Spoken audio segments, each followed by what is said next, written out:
DKI Jakarta menambah perolehan medali emas dari cabang olahraga basket putra pada Pekan Olahraga Nasional, PON, 21 Aceh Sumut 2024.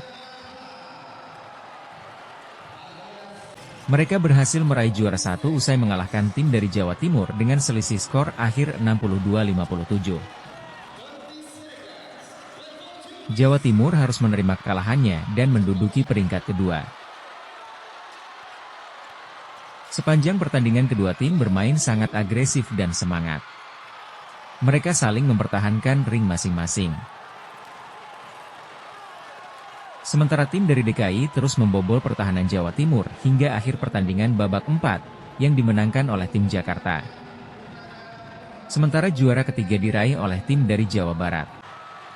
Mereka berhasil memperoleh medali perunggu usai mengalahkan tim dari Sulawesi Utara.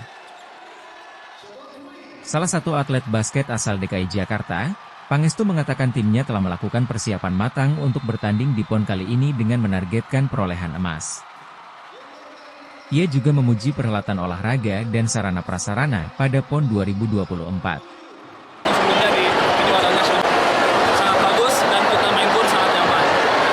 Kalau soal sarana-prasarana gimana? Apakah cukup puas? Untuk prasarana dan sarana cukup puas kami. Saya pun sangat kaget karena Aceh ternyata bagus juga gitu mengadakan lapangan basket yang berkualitas seperti ini.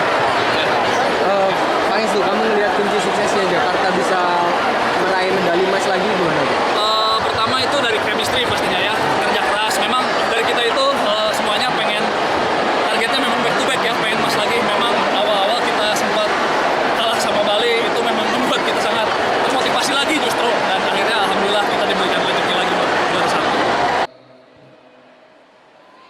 Tim Liputan Aceh Video.